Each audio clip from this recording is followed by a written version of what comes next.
This is the John Oliver Podcast. Our goal is to help you think outside of the box or motivate you to pursue your goals. Hey, my name is John Oliver, and welcome to the John Oliver Podcast. As always, I'm joined by my producer and son, Eli.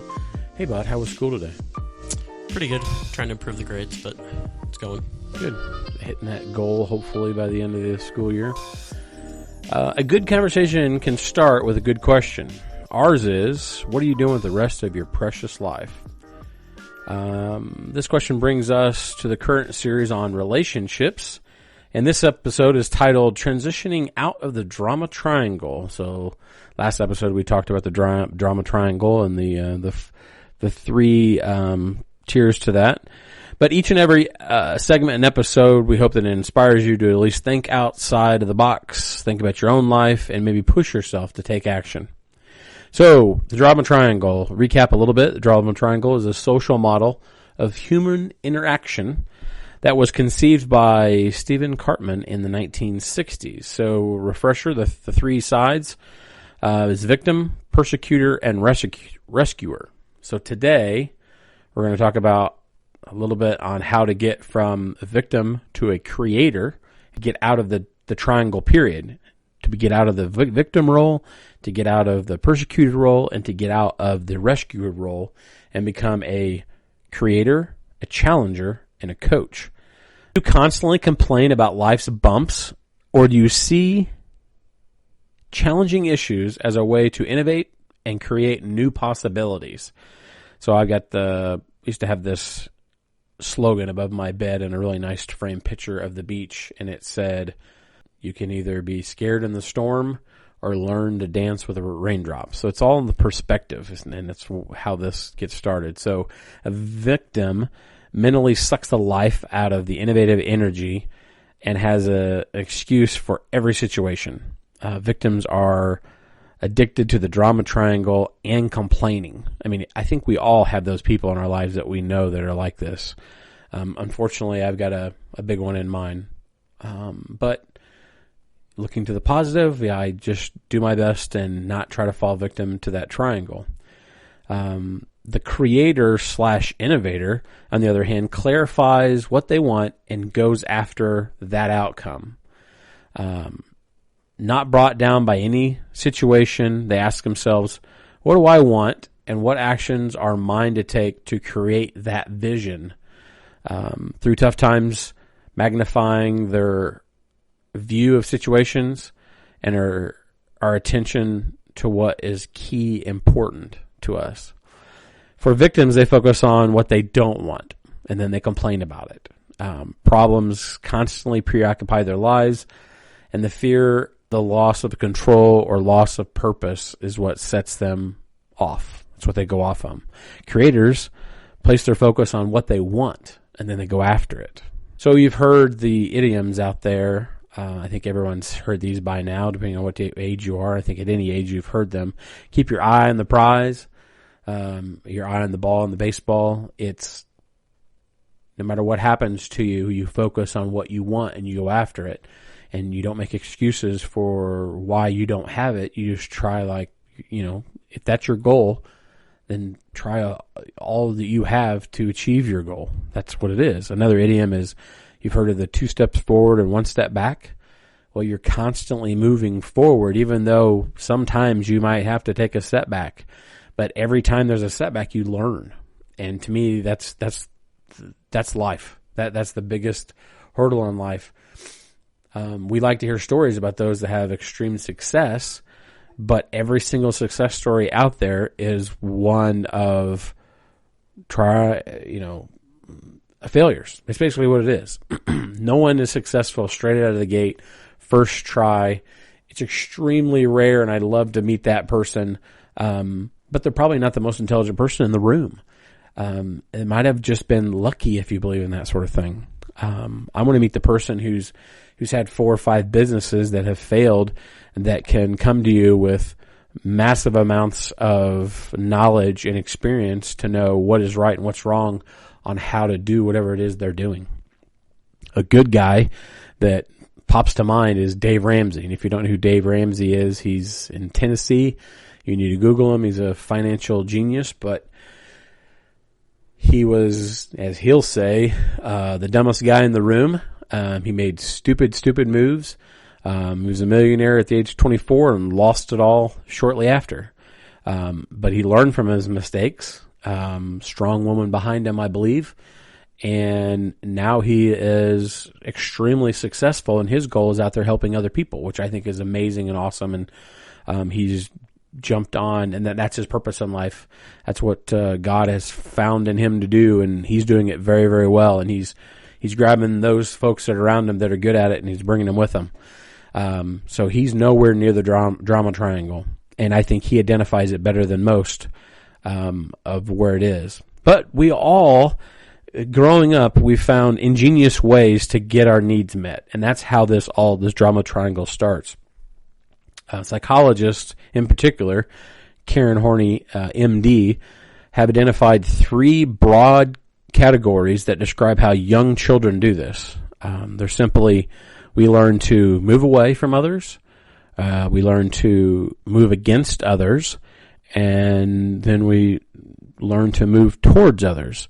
So you can kind of see the roles, how they take effect. So the victim role is aligned with moving away, the disengaging, staying aloof, and not taking responsibility for the life. The moving against others is the persecutor role that has need control, to be one up and to dominate and win. And then the third is clearly aligns with the rescuer role that moves towards with pleasing and accommodating behavior, seeking approval and affirmation. So let's jump into this. So how do we get from a victim to a creator? And this is, it's going to sound pretty stupid maybe. You transition to a creator, it's all on you. It's your choice. It's just a choice. So you have to ask yourself in every situation, in every moment, before you open your mouth, before you act, is what's the outcome I want here? So it focuses what you want and not what you don't want. What's the outcome that I want here, right now? Focus on what you want will begin the shift from the victim to the creator. Now the conversation has the opportunity to shift from complaints and problems to a clear destination. When you begin to do this, others will ask you to join in the conversation and share their gifts with them. This is a powerful shift, but no one can make the shift for you. It's all on you. It's your choice. Your boss and spouse can point you in the way to make suggestions, but you have to do all the heavy lifting. The shift, the lens in which you view the world. It's all on you. And it sounds pretty simple, but if you think about those folks, maybe it's not you, and it's hard to look at yourself, and there's an inner and external part of you. So if you can learn on the external part, maybe see other people, those complaining. Let's take a baby, for instance. I'm not picking on babies, but a baby learns at a new age to train its parents when it's bedtime. Mom and dad or guardian or whatever set baby down, and belly's full, clean diaper. It's late. Baby's been up for a long time. It's time to go to bed. You lay them down. They realize they're not being held anymore. And what do? They cry. And they'll cry and cry and cry until they either exhaust themselves or they actually realize that no one's coming and you might as well just go to sleep. And that's the hardest thing that I had to learn as a father twice, is when you put the baby down, the first times that you can walk away, you gotta walk away, because if not, you're going to be walking in there all the time, and pretty soon you're going to want to go to sleep. So you just learn that behavior, and it's your choice on how you see things. I'd love to, dig into this and blow this up, but it's pretty simple. It's all in your viewpoint. And it's hard to, when someone is being a victim, you can't just walk up to them and go, hey, you're being a victim today, because that's not going to work. That's not going to work at all. So you just have to learn to observe it and get out of it and find out what you want in every situation. So moving to the next one, from a persecutor to a challenger. This shift starts inside yourself, because humans have a strong tendency to judge and be critical of others. Most people choose not to be a challenger because they don't want to be viewed as pushy or demanding. Here are a few things on the inner self that you can see is, give yourself a break. Life is challenging enough without piling on more self-criticism and judgment. Cultivate compassion towards yourself. Understand that you're not going to get it right every time. You don't want to beat yourself up and persecute yourself for not achieving your goal. It's that 2 steps forward and 1 back. When you get the 1 back, you can't not take the 2 steps forward just because something bad happened. It's growth and change are not easy. You become more compassionate towards yourself. You will naturally become more compassionate towards others. So when you give yourself a break, it's easier for you to give others a break. And then embracing the learning as a way of life. An attitude of continuous learning seeds the challenger in you to take root. Your favorite challenger question is, what has this experience come into my life to teach me? You've heard of that. Everything happens for a reason. That's a good approach, and you just have to figure out what's learning. What are you learning from it? There's also an external shift from prosecutor challenger. This involves learning to challenge others. When in the challenger role, you become a catalyst for learning, and to do so from the learning intent. A good parent, I think, learns this early on, and we've kind of learned this. I remember I think it was 2nd grade, I had a teacher that would never tell you how to spell a word. So I would ask, hey, how do you spell, I don't know, orange, for example? And then he would spell dictionary. So I would write down the D-I-C and then stop and realize he's spelling dictionary, which means, well, if you want to learn how to spell something, go to the dictionary and look it up. And that is because that's that whole, I can teach you how to fish or I can give you a fish. And which one's better for you? That person that wants to teach you on the new processes are the people you want to surround yourself with. They don't want to hoard the information where you always have to become, you always have to come to them for the information. They want to teach you on how to do it. And some people think that, well, if you give them that information, then they're never going to want to come back. If it's in a business sense, well, that's just the opposite. If you teach them how to do it, then they're always going to want to come back to you because you were fair and straight up with them. Those that hoard that information and you don't know if you're steering them wrong or not, those are the people you need to get away from.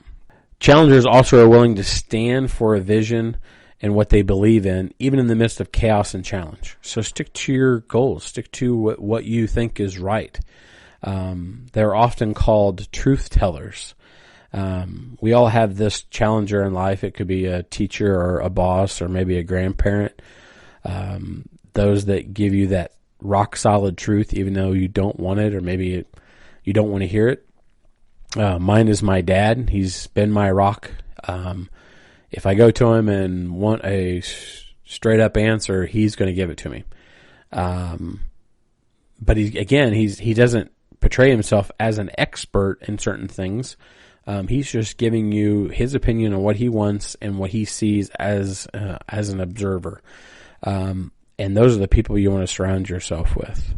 While prosecutors want to control uncertainty, the challenger is committed to learning and growth as a continuous process of life, even when the destination is not clear. So you might not know what you want to do, but you have an idea or you just want to do good. Just stick to it. You know what's good. It's in the back of your, back of your head. The hair stands up on the back of your neck kind of thing when something goes wrong. Just, you know what it is. Just stick to what it is. So a few suggestions to cultivate being a challenger in a relationship. See the other as a creator. Maybe they're not, but you have to treat them like a creator and then their intent. You can't look negatively at them for what they're doing. Ask, what is my intention? If you're doing what you're doing, what's your intent? Is your intent to put them down or blame, or is it to build them up and support others? Embrace your own values. Challengers are guided by integrity. people see integrity. It's not written down anywhere, but integrity sticks out like a sore thumb in a lot of people. And then cultivate compassion. Again, just like in the internal shift, having compassion for others, that learning and growth is not always fun and easy, allows the other to feel supported. So growing together is some of the best things. Focus on outcomes while being unattached is how you would do it. Again, a creator, they are capable to guide their own learning. Hold them as reasonable and accountable for their choices and actions, including the consequences that result. So step up. Don't blame others. Take full credit. Take full blame. Again, 2 steps forward, 1 step back. A word of caution here, though. You can never guarantee how others see you. Your intention may be to challenge without blame and judgment, but you cannot guarantee others will always see you that way. So someone sees you as a persecutor, you got to go, boom, time out, explain your intent, and then back off. No matter what your intentions were, you got to back off. And finally, observe role models that you admire and can help support your shift from persecutor to challenger. So mine would be my dad. Observe how he acts. A big part later in my life is my dad doesn't talk a whole lot. And he doesn't talk a whole lot because he doesn't want to get sucked into the drama. So he doesn't have input to say.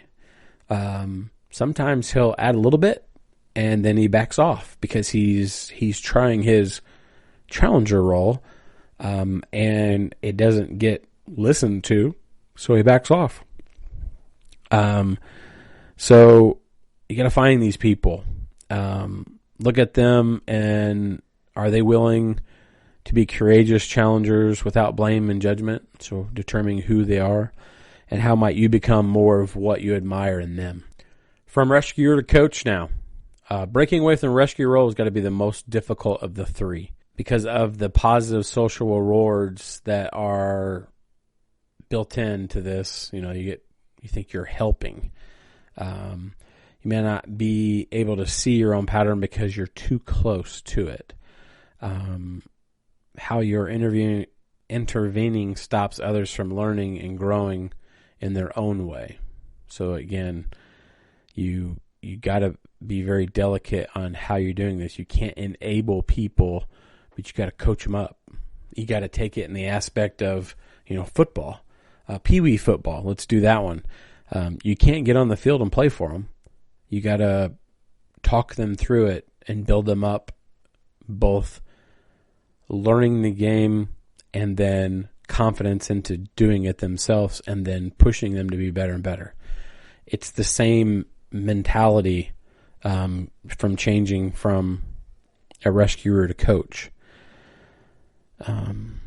If you do for others what they can do for themselves, at least eventually, you train people to rely on you, which ultimately dispowers them and creates dependency upon you. And some people do this because they want this.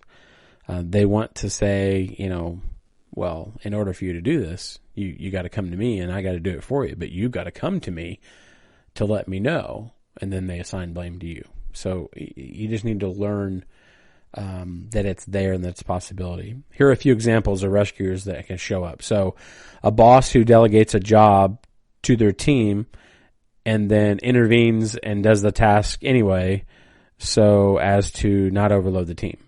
So now the boss is getting overloaded, and as a person gets overloaded, they might be stressed, they might not be nice, and that type of thing hits, and then the team never progresses and gets any better, and no one can show what they can do because the boss is always doing it. A parent who interferes in their adult child's life without permission, hoping to prevent their child from any suffering. So a lot of that would be relationships of butting in and telling them who they can't be with and what they should do and all that. And if it's not elicited from their child, then they need to just stay away and be that rock that they should have cultivated when they're younger, knowing that the kids can come to them at any time, at any age, and ask them a question and get their opinion. And an executive can say no, so they can say yes to more projects that the business plan allows, causing the staff to be overloaded and exhausted. So here we got the opposite. We got one boss who does the tasks anyway, so the team doesn't get anything. And then you got one boss who can't say no and just loads up the team where no one can flourish and no one can do a great job because they're spread too thin. So it can manifest in different ways. To get unstuck from the rescuer obsession with pleasing, the following steps that will support the coach in you to emerge. Tell the truth to yourself about the desire to increase your self-worth by keeping others happy. That's not going to make you happy by making others happy. It will for a little while, but then you're going to be miserable. Let go of your need to control situations. It's not your problem. It's not your concern, and it's not you. Butt out. Coaches are hired. Coaches are employed. Coaches can volunteer, but you got to join the team. So if no one is asking for it, then don't elicit it, because then you're just judging. And then you're going to turn into complaining because of blah, blah, blah. Anyway, rescuers believe that those in the persecutor role try to control situations. The truth is, rescuers also justify their controlling behavior under a cloak of, I'm only trying to help. That doesn't give way. You need to butt out. Ask others what they need. What their goal is. That's pushing them towards not what they don't want. What do you want? A coach encourages others to clarify and to declare what they want and the baby steps that will take to get there. Deeply listen. Listening is huge. Others will tell you what they want and what they need once you show your ability to listen, especially when you ask the question of what they need. And as they clarify the situation for themselves, that's really all you have to do there. Sometimes, a lot of the time, to be a coach is just to listen, and they'll figure it out on their own. Learn to wait. Hold the tension of not knowing as others reflect and gain insight into their needs and how to move forward. This is so hard for rescuers. So hard. So me, as my kids are going to be, young adults and growing towards that age, I never snap when there's an argument between the kids. I wait. I let cooler heads prevail. And then I come back later and have a conversation. And every good conversation starts with a good question. So I'll ask the question, what did you need back there when this was going on? What were you trying to get at? What do you want to gain from that? And I kind of try to let them talk their way out of it or into it, depending on what it is. So during this process of becoming a rescuer to a coach, you got to let others know that you're practicing in this habit, so the shift won't surprise them in your new behavior. That's kind of crucial and key, because they might think that you're not going to help them anymore, or you're not going to tell them what to do, and then they're going to feel out on an island because maybe you've been in that role for so long and now you're just leaving them out to dry. Well, no, just tell them that you're trying to coach them up, and you believe in them, and they can handle the situation on their own. So we talked about the three things. I didn't go into depth about those. Again, I'm hoping that I'm inspiring you to think about this and how it changes you for the positive action. What are you doing for the rest of your precious life? I hope that that you're not in the drama triangle. I'm hoping that you think about this. Maybe you had no idea that this even existed. Maybe you have been living your entire life as a victim and you didn't realize it. Maybe you've been living your entire life as a persecutor and you didn't realize it, or a rescuer. So I'm just hoping that, I get you to think about something. I'm not trying to persuade you to do something.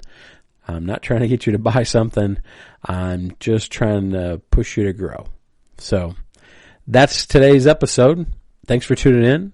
Thank you to Eli for all that you do. Good luck in school this week. I hope you get those grades up.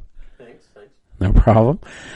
Make sure you subscribe, like, comment to either the podcast or on YouTube. And until next time, get a feel for your future.